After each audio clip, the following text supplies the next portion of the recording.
Olá, toda semana aqui no Câmara Livre, na nossa missão pública, a gente conversa sobre trajetórias e a visão de mundo de cada um e as passagens que a gente faz nos desafios da vida. É uma contribuição pública nossa aqui pela Rádio e TV Câmara para que você olhe o mundo ao seu redor. Flávio Jun Kitazumi, nasceu em Jales. Muito obrigado por conversar com a gente aqui na TV Câmara. Opa, é um prazer estar de volta aqui e agora numa oportunidade diferente. Sim, a gente sempre se relaciona sobre as audiências públicas, comissões públicas, das missões públicas que você está percorrendo, mas agora a gente vai trabalhar um pouco a sua trajetória, que tem uma vida longa aqui, mais de 30 anos, só em o que a gente chama de Academia da Polícia Militar dos Serviços com a Comunidade. Mas eu falava que você nasceu em Jales, na família, o teu pai era imigrante japonês e veio para a região e ficava como toda a descoberta do País Novo, buscando oportunidades? Exatamente. O meu saudoso pai, eu não tenho assim, uma informação precisa do ano que ele veio para cá, mas eu sei que foi na década de 60, ele veio para o Brasil e sem falar uma palavra sequer em português, mas dedicado como ele sempre foi, ele relata algumas dificuldades que ele passou para poder aprender, para poder se relacionar aqui no Brasil. Numa época em que o Japão não era uma potência, então o japonês ainda era tido como um país que tinha sido derrotado. Então eles eram humilhados aqui no Brasil muitas vezes, muito embora fossem pessoas, muitos deles de formação, mas chegou no Brasil e teve muitas dificuldades. Meu pai não foi nenhuma, não foi exceção não. Ele relata assim, as dificuldades que ele passou, fome, sede, não é porque não tinha, é porque não sabia como acessar. E aí, pelas andanças dele aqui no Brasil, passou por uma cirurgia de cálculo renal, naquela época era uma cirurgia mesmo, no corte, sozinho, sem falar muito bem o português. Então ele fala que chegou a trabalhar como saqueiro, ou seja, como estivador, entregando sacos de batatas, sem conhecer muito as pessoas, mas aí ele fala que até que casou com minha mãe em Jales, onde eu nasci, e de lá ele começou a saga. Então ele mudou para Suzano, depois para Jacareí, e de Jacareí viemos para Bauru. Entendi. Isso percorrendo Suzano, Jales, Jacareí, para até chegar em Bauru, procurando essas oportunidades aí da adaptação de língua, cultura, trabalho em outro país. Exatamente. Então, eu lembro, a minha infância foi uma infância de de sacrifícios mesmo, sacrifícios. A casa onde nós morávamos muitas vezes é improvisada, não tinha água encanada, ou seja, a realidade do Brasil rural naquela época era essa. Sim. Então, mas eu lembro assim, muito da dedicação dos meus pais. Para quem não conheceu esse período da geração dos nossos pais, né, de um Brasil muito mais rural do que urbano, que é depois da década de 70, que, lógico, os anos 60, 70 já começa o processo que a gente chama de êxodo rural, né, das pessoas saírem do campo e virem para as cidades. Aqui a gente está gravando só como demarcação de tempo. Em agosto, 4 de setembro de 2022, o Brasil já é completamente urbano do ponto de vista de fixação das moradias. Mas as dificuldades faziam com que tinham economias muito básicas de subsistência mesmo, né? Tinha que criar uma galinha, tinha que fazer uma horta para poder tentar... Exatamente. Ter comida na mesa. Sim, isso faz parte da rotina da nossa família até recentemente, né? Então, meu pai, mesmo depois, pouco antes dele vir a falecer, ele faleceu em 2014, a casa onde minha mãe mora e meu pai morou, tinha um quintal grande, então ele sempre plantou, ou seja, sempre tinha alguma coisa que ele plantava na mesa. Então, verduras, legumes, algumas frutas, até hoje. Então, isso é um resquício daquele tempo. E uma realidade do nosso tempo, você está colocando dentro das gerações aqui, que tem quem tem um pouco mais de 50 anos, até quem pegou 40 anos, dependendo da realidade, porque hoje as casas, em sua maioria, ou em muitos, não tem nem mais quintais, né? Exatamente. Bom, eu não me incluo nessa categoria dos 50, né? Brincadeira. Não, mas com toda certeza, isso é verdade. Então, as pessoas, além de não ter terra, eles também perderam praticamente todo e qualquer tipo de contato e cultura, do ponto de vista assim, a cultura do ponto de laboral, né? Então, as pessoas não sabem. Agora, Kitazumi, isso transferiu para você ainda uma coisa que você cultiva, ou seja, mantém no dia a dia, que é essa questão da relação com a terra, com a natureza, com o verde. Não é só por uma questão de prazer, ele está dentro da sua formação ao longo do tempo também, de certa forma. Exatamente, é a nossa geração, né, Nelson? Aqui.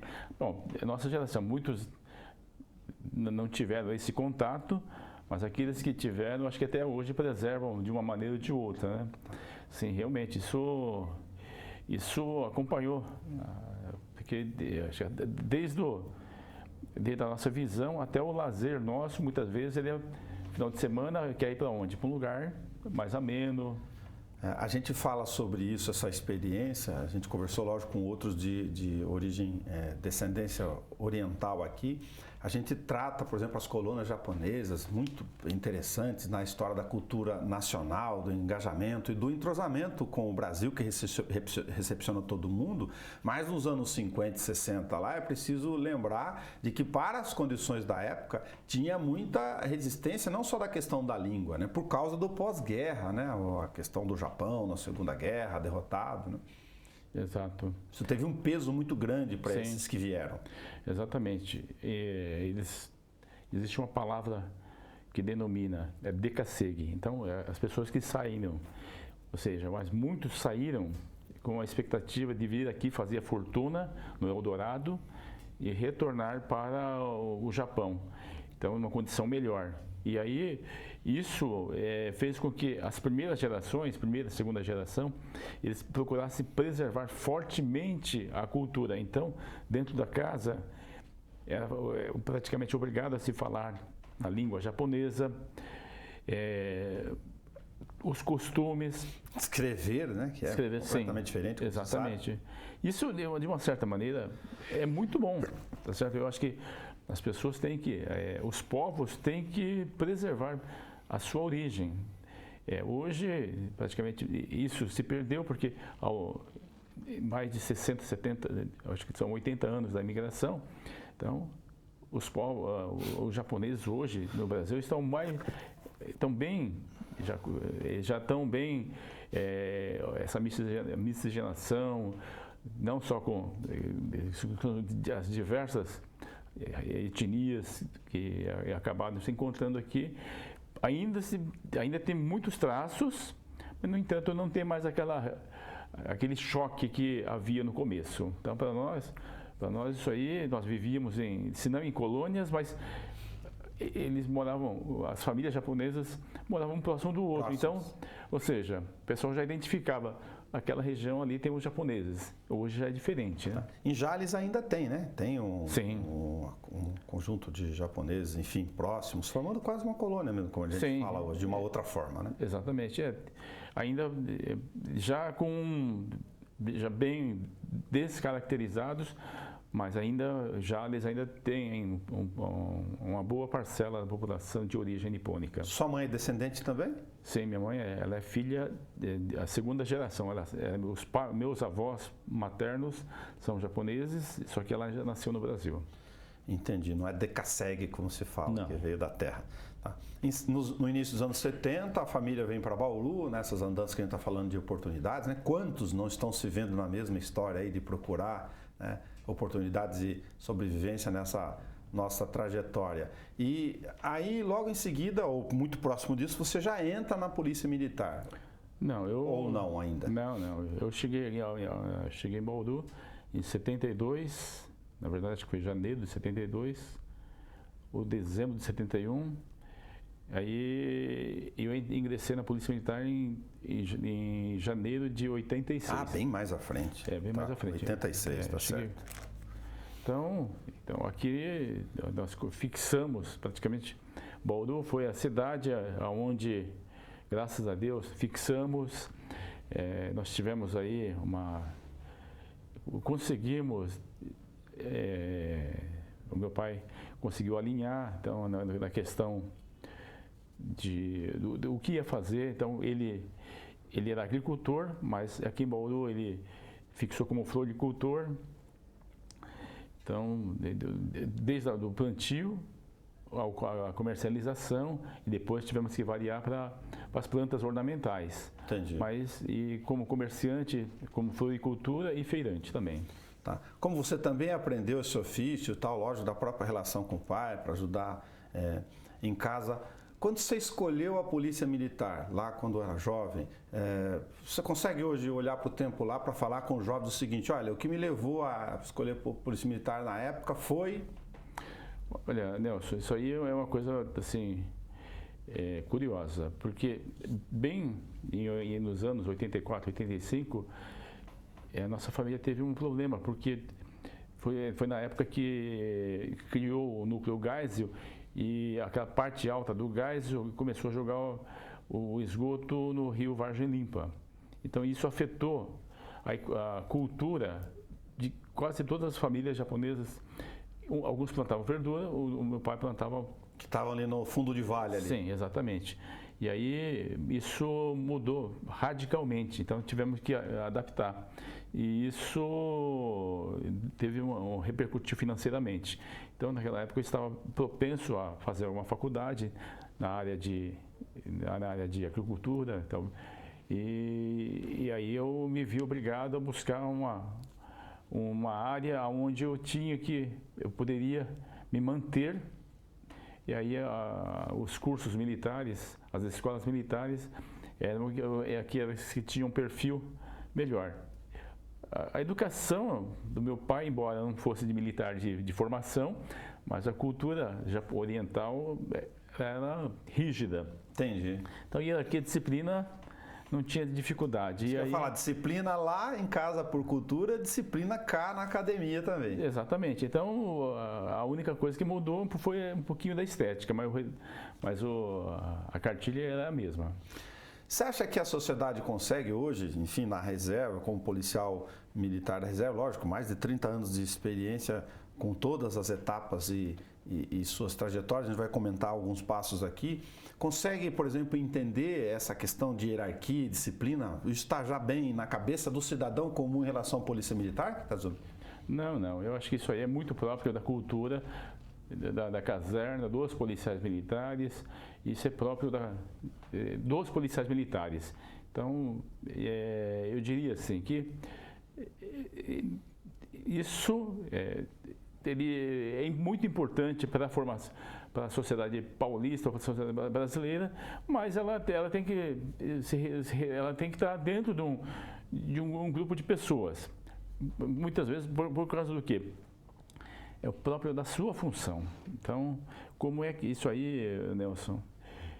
Ele vai além de um regime de trabalhista, porque como é que você vai conseguir controlar um grupo de 90 mil homens e mulheres, tá certo? Para poder trabalhar sábado, domingo, feriado, Natal, Carnaval, Ano Novo, ou seja, com dia de chuva, ou seja, com tempestade. Enquanto algumas pessoas estão correndo do perigo, como é que você vai convencer alguns a correrem na direção do perigo? E aí, quando as pessoas estão tentando preservar sua vida, ele está indo colocando a sua própria vida em risco. Então, isso é um preço alto que se cobra. Mas uma sociedade organizada, ela precisa, sim, isso não é loucura, não. Isso é uma profissão assim como outros, tá certo? Assim como os médicos, assim, porque da mesma forma, o médico e o policial, ele não pode assim, não vou trabalhar tal dia, principalmente aqueles vocacionados na área da emergência, da urgência. Então, são vários, não vou, eu falei só do médico e do policial, mas tem outras diversas funções, sem, assim, que nem eu vejo. Bombeiro, o pessoal que cuida do sistema viário, ou seja, eles não podem se reservar ao direito e falar assim, não, hoje eu não vou trabalhar. Não, por necessidade, nós temos que, uma parcela da sociedade tem que estar à disposição. Quando você entrou na PM, na Polícia Militar, lá por volta de 1986, né? E aí foi para o batalhão de choque. A cavalaria foi, depois da academia, sua primeira relação com a rua, com o aprendizado, já em São Paulo? Sim, Regimento de Polícia Montada 9 de Julho. Sim. Olha, eu vou falar para você, Nelson. Uma das unidades mais tradicionais da Polícia Militar, e aí ali não é só o enquadramento da formação do policial, é o policial com o seu cavalo, ou seja, ele é o policial em cima do cavalo, ele tem que estar enquadrado, ou seja, uma tropa de choque, ela nunca vai ser tropa de choque isolado, ele é compacto, é um conjunto. Então imagine você... O coletivo tem que funcionar. E o coletivo em dupla, ou seja, dobrado, né? Porque é o homem e o seu animal. Perfeito. Então, eu vi, assim, como para minha formação foi excelente, porque aprendi com vários comandantes a arte de comandar. E a arte de comandar é pelo exemplo, tá certo? E pelo conhecimento. Então, o comandamento não é algo que o Estado te faculta, não. Ele te faculta, sim, ele faculta, no entanto, para você convencer as pessoas, você primeiro tem que se preparar. E segundo, você tem que ir antes ou ir junto. Mas nunca achar que as coisas vão acontecer porque você acha que, só porque você falou, as coisas vão acontecer, não. Entendi. Então, isso aí foi o atual comandante da Polícia Militar também, o Coronel Ronaldo, também oriundo do Regimento de Cavalaria. Então, eu vejo assim que foi uma excelente escola. Trabalhei durante 5 anos e aprendi policiamento e também a técnica do comandamento. Então, e a gente vê aí a questão da experiência, a gente fica de fora, né, falando, poxa, tem reintegração de posse, entradas, fazer aparato para a questão de combate a crime, drogadição, conflitos sociais, né, passeatas, movimentos, protestos, de como essa formação do policial militar envolve uma série de elementos necessários para poder estar lá no meio do conflito, né? Sim. Nelson, isso aí, eu vou falar, você citou assim, uma maneira bem abrangente, abrangendo, sim, ele é complexo, tá certo? Então, só que isso aí é uma coisa que nós vamos adquirindo através do relacionamento, de conhecendo, ou seja, através da necessidade, tá certo? Mas é muito bom, o que você citou, eu vivenciei quase todas essas situações. E isso, para mim, foi uma lição de vida. Então, esses 32 anos que eu trabalhei, as inúmeras situações que eu enfrentei ou deparei durante a carreira, eu aprendi muito. Então, o relacionamento com as pessoas, a persecução de um objetivo, um bem, e sempre buscando o bem comum. Ou seja, o resultado buscar o resultado através da ordem pública. Então, tentar conduzir da forma mais, se não a pacífica, mas com o menor, a gente vai falar assim, efeito colateral, ou seja, um efeito negativo para uma parte ou para outra. Então, sempre buscando, se não um consenso, mais que houvesse o menor trauma. Fazer o papel da segurança pública, que é preventivo, sobretudo, que é a base da Polícia Militar, mas nesses eventos envolvem mais emoções, calores e reações, né? De ter ideia de que é estar dentro do conflito, tentando mitigar conflito. Exatamente. Então, isso aí foi talvez, acho que o exercício diário, tá certo? Que mais trouxe desafios. Kitazumi, eu posso fazer um depoimento aqui, pedir licença para você, porque você sabe, como repórter, agora com 30 anos, eu já tive a oportunidade de fazer vários trabalhos, você como profissional comandante, inclusive na fase final da tua carreira na Polícia Militar, e eu vou citar um exemplo desse que a gente está falando aqui de como é difícil. Tinha uma série de reintegrações de posse de áreas, de assentamentos no município de Bauru. Tinha 14, 15 núcleos, centenas de famílias. E eu fui lá no comando falando para você, e aí, como é que a polícia vai fazer esta retomada nas coisas? Ele falou, olha, lá tem famílias, tem crianças, tem eventualmente algum bandido lá no meio, infiltrado, que está lá no meio, que foi se esconder. Tem gente de toda a natureza, mas tem gente, tem povo. Então, eu estou fazendo um diálogo aqui para tentar ver como é que eu torno a reintegração de posse, ou seja, fazer o meu papel de cumprir a ordem do Estado, que o Judiciário mandou, ser a que resulte em menor efeito colateral, como você disse agora. Sim, Nelson, eu lembro disso aí. Olha, Nelson, isso aí, a operação só não foi executada porque houve um acordo antes, já na fase preliminar, foi no diálogo. Sim, exatamente. E isso, eu vejo assim, que eu sabia que seria uma operação muito arriscada, tá certo? Então, o que você falou, eram centenas de famílias. Então, aí o planejamento foi de trazer toda a força policial de 6 regiões daqui. Então, viria gente de Ourinhos, Jaú, Lins, Assis. Então, era um contingente muito grande para a gente poder preparar essa operação, mas ela já tinha sido toda preparada para acontecer. E, felizmente o destino permitiu que isso não precisasse chegar até o derradeiro. Mas, para mim, isso valeu porque é o seguinte, eu pude estar trabalhando nas várias esferas do Ministério Público, na magistratura, aqui pelo município, com os policiais, e também com o serviço social, ou seja, conversa com várias frentes, sim, né?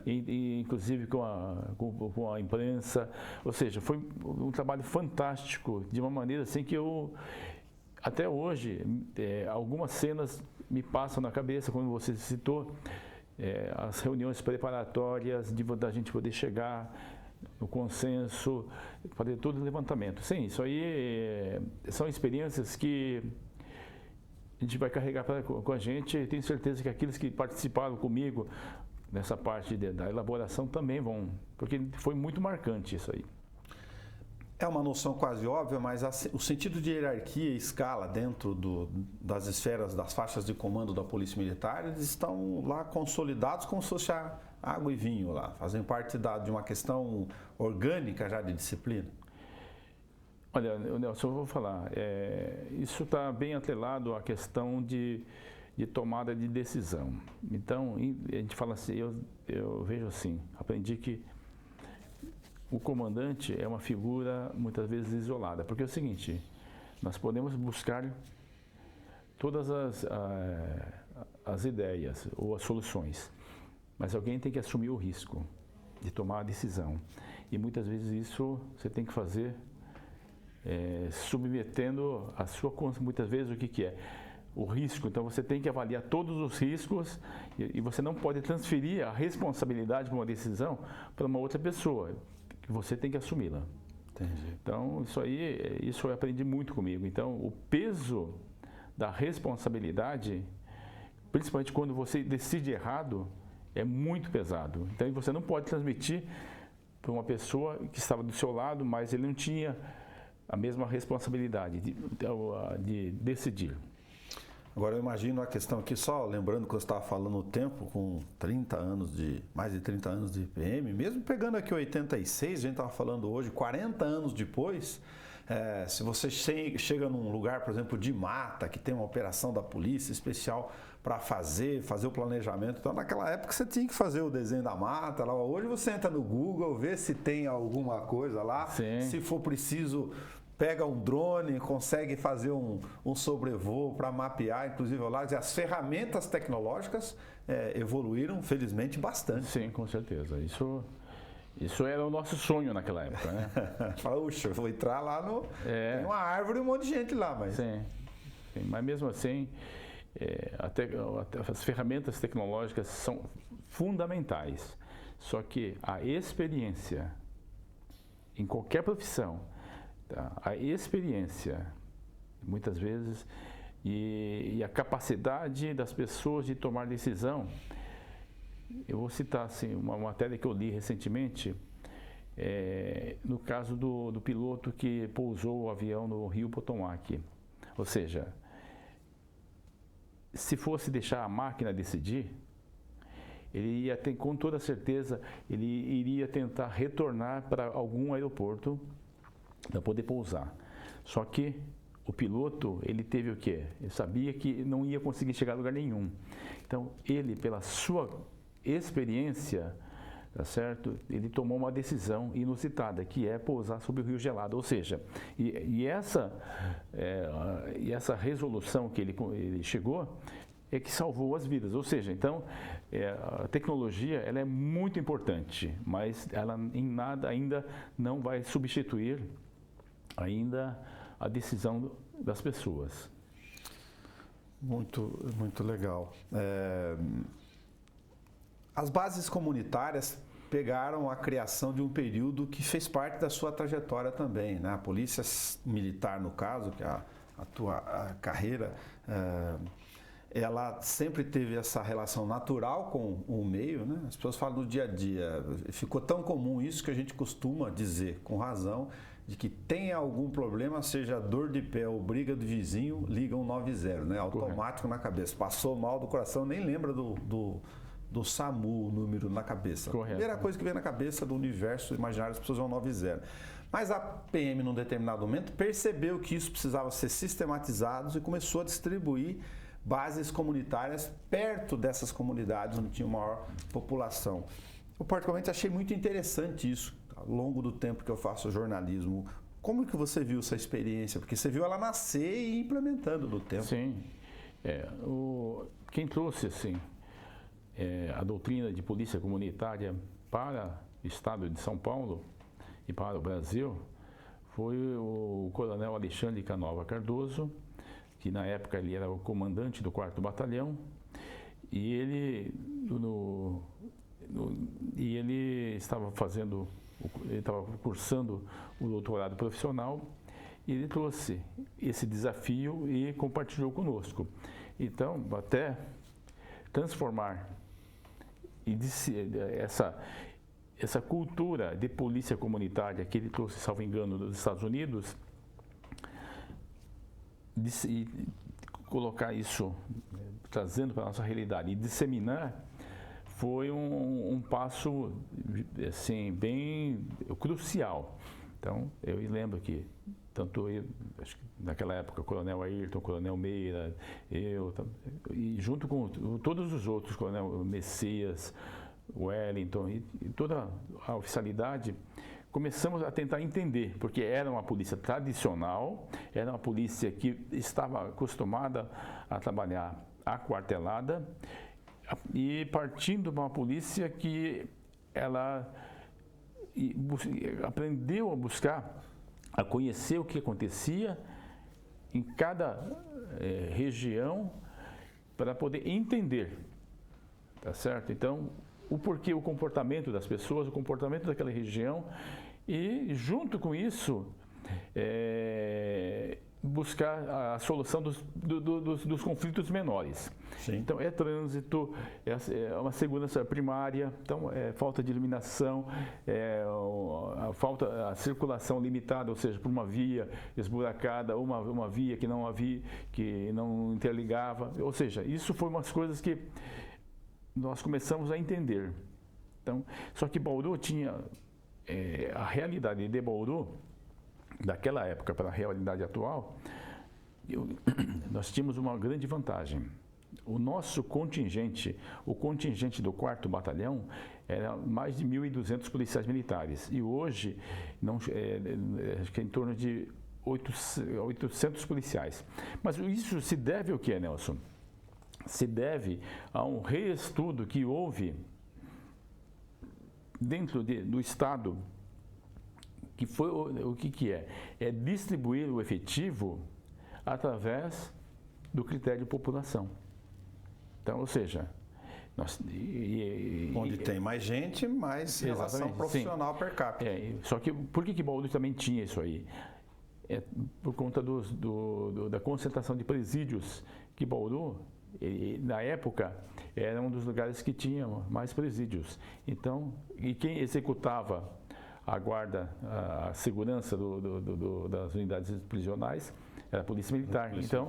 E aí, pouco a pouco, foi tirando os policiais dos presídios e o efetivo veio trabalhar na cidade. Então, veio reforçar o trânsito e as bases comunitárias. Então, isso aí foi para nós, para Bauru, eu acho que houve um ganho, sim, em termos de polícia de proximidade. Proximidade, eu falo assim, de contato mais próximo com a população. Isso, eu lembro assim, em Bauru nós chegamos a ter 7 bases comunitárias. Então, em cada região, não vou falar micro-região, mas eram 7 regiões onde nós tínhamos um tenente junto com um grupo de policiais militares, sargentos e cabos e soldados. Então isso aí foi assim, ele foi uma tranquilidade para a população. E essa vida comunitária, a gente fala muito com as pessoas assim, se você fala com um cara de base comunitária, a equipe da PM que está naquele território lá, ele sabe onde tem o beco do que os caras que vão eventualmente querer fazer ilícito, ele sabe onde tem o cara da sucata, a mulher que tem a horta, a mulher que faz a venda de ovo, o outro que vai na feira, o outro que vende água, ele acaba conhecendo toda a comunidade. Sim, porque uma das premissas é conhecer e ser conhecido.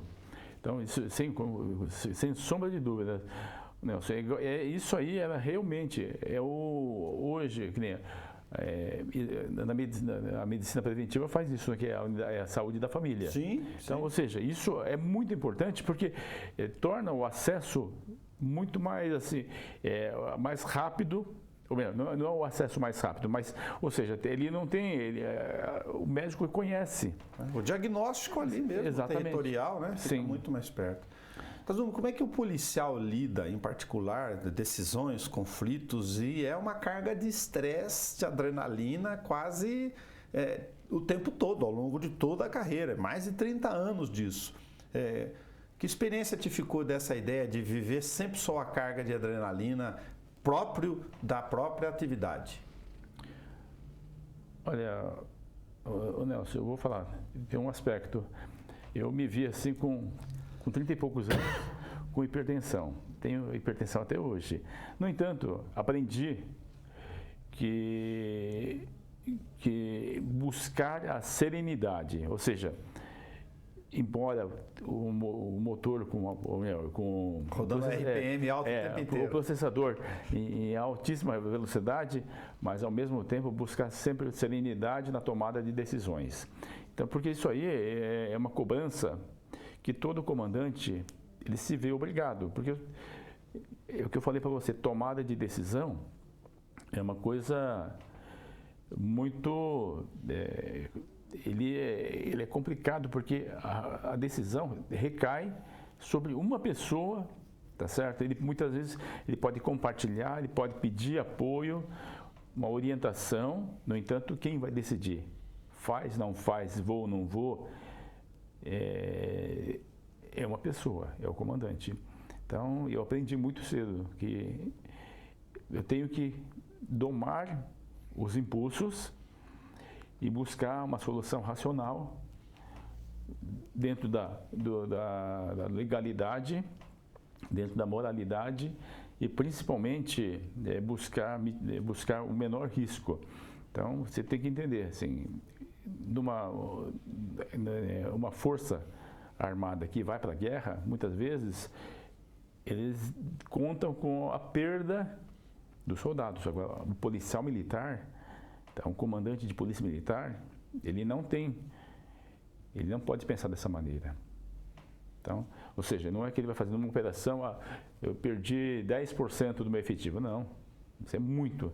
Então, isso aí nós trabalhamos, uma das coisas que o comandante de polícia militar, ele trabalha, é que o soldado dele, o policial, ele trabalha os 30 anos e possa aposentar. E decisões eu vou tomar naquela operação, ou naquela medida, Sim. naquela missão, para fazer com que eu faça o papel meu e volte para casa. Exatamente. Então, isso, e aí você tem que aprender. Então, é um exercício que nós aprendemos e procuramos transmitir para os mais novos. O que é? Assim, você pode tomar decisão, mas você tem que manter o equilíbrio na hora de tomar decisão. Esse é um outro desafio que eu vejo sempre quando eu gosto de, enfim, como jornalista, o jornalista é um falso cientista, né? Um abelhudo de olhar a sociedade. Eu vejo as equipes da Polícia Militar, a gente está aqui no centro do lado, tanto da civil quanto da militar o tempo todo, e a entrada da carreira, muitos jovens, né? Muitos jovens, e saber disso, como é que os comandos e as formações, os treinamentos tem que estar bem afinado nisso o tempo inteiro lá, né, em cima, porque você pega naturalmente uma faixa de profissionais que estão ali no aprendizado exatamente de lidar com a sua própria adrenalina, energia, né? Sim. Por isso que eu vejo assim, que um policial novo, nós sempre procuramos colocá-lo para trabalhar com uma pessoa experiente, ponderada e que tenha que tenha uma boa família para poder transmitir para ele, porque o jovem por si só, ele sempre vai buscar desafios, mas quem que vai frear o ímpeto? É aquele líder, aquela pessoa, o mentor. Então, o mentor, ele vai chegar e vai falar, não faça isso. Para que você, dá uma olhada aqui, a besteira que você poderia estar cometendo. Então, eu vejo assim, que o homem, quando ele sai de uma família, tá? Ele sai muitas vezes de uma profissão e ingressa na carreira. Tá certo? E o curso de formação, ele é o melhor que a polícia procura passar. Mas por que muitas vezes acontece dele fazer besteira? É muitas vezes o mentoreamento. Ou seja, aquela pessoa, se ele não foi bem liderado, foi bem conduzido nos primeiros anos da sua carreira, ele pode de repente desencadear nele, porque a propensão do policial se separar de fazer besteira, a gente fala que nos 10 primeiros anos. Depois disso, ele já toma um caminho. Então, isso é uma coisa que eu aprendi, tá? E graças a Deus eu tive bons mentores também, a quem eu pude aprender. Tive pessoas com quem eu pude conviver, que foram verdadeiros amigos, que me ensinaram o que é certo, o que é errado, me repreenderam nos momentos que eu estava, entre aspas, se não excedendo, mas tomando decisões que poderiam levar ao cabo a consequências perigosas. Entendi. Então, depois de 30 e poucos anos na polícia, está na vida pública emprestando sua colaboração na área de gerenciamento, enfim, de lidar com os desafios do setor público, que é outra realidade, né, no dia a dia. Mas o que você gosta de fazer, o que você tem feito quando não está envolvido com as suas missões lá para... Você ainda mexe um pouco com terra, plantas, floricultura, faz outra coisa? Olha, Nelson, isso aí... Bom, eu tenho... Meu final de semana é reservado à igreja. Nós temos uma creche que a igreja vai fazer 7 anos, a creche de Sementinhas, há 5 anos. Ela é hoje uma realidade. Então, eu faço parte ainda, como conselheiro, faço parte da diretoria. Então, nós estamos sempre envolvidos com essa atividade e há 1 ano e meio, mais ou menos, nós vemos aqui, com o meu cunhado, com um grupo de amigos voluntários, fazemos manutenção de praças públicas, então, de unidades de serviço público, para fazer capinação, fazer uma jardinagem. Ou seja, o nosso domingo, nós paramos para fazer uma atividade física bom para o corpo e também para a sociedade. Então, o final de semana, e sem dizer que eu não posso, eu tenho a família, muito embora os meus filhos estejam longe, então sempre que dá para a gente estar junto. Vamos comentar, tá? Como é que lida a vida na cabeça, criado próximo do pai, lá em Jales, correndo em Suzano, aprendendo com floricultura, aprendendo com o pai, aí vê os filhos hoje no Canadá, Piracicaba, em São Paulo, a família tem que lidar com essa situação. Olha, Nelson, eu vou falar para você, a situação só não é pior por causa da tecnologia, então a gente consegue acessar o tempo todo, quando precisa. Sim, então todo dia nós trocamos mensagem, então a gente conversa por vídeo, ou seja, pelo menos preenche essa sensação da distância. A distância, distância física é complicado, mas pelo menos a gente pode estar conversando, e diferente do tempo dos meus pais, que era por carta, né? Ou por telegrama. Então aí é uma coisa assim. Mas minha família é uma coisa assim que aprendi a valorizar, cultivar, e é o nosso porto seguro. Flávio Junque Tazumi, muito obrigado por você ter aceito o convite de fazer recortes com a gente aqui, a gente que convive profissionalmente, lógico, cada um com a sua missão há muito tempo, é sempre um prazer usar desse espaço público para poder conversar um pouco sobre vidas e trajetórias.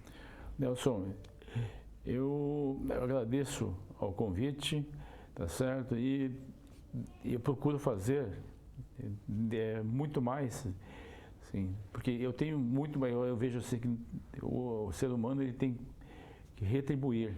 Então, desde o ar que nós respiramos, desde o sol, do calor que nós recebemos, então eu acho que a vida só vai ter sentido quando nós temos nós temos que fazer algo de doação, não a doação por obrigação, mas uma doação por convicção. Vejo sim que isso é muito importante. Então, tento sempre buscar construir uma sociedade cada vez mais justa. Muito obrigado por ter vindo compartilhar conosco. Obrigado, Nelson. Hoje nós conversamos com o Flávio Junque Tazumi, todos os programas do Câmara Livre, dessa troca de experiências pública aqui, para contar a vida e a trajetória das pessoas, uma forma de homenagear também aqueles que convivem em comunidade e que, cada um a seu modo, dão as suas contribuições para a busca de um mundo melhor. Até o nosso próximo programa.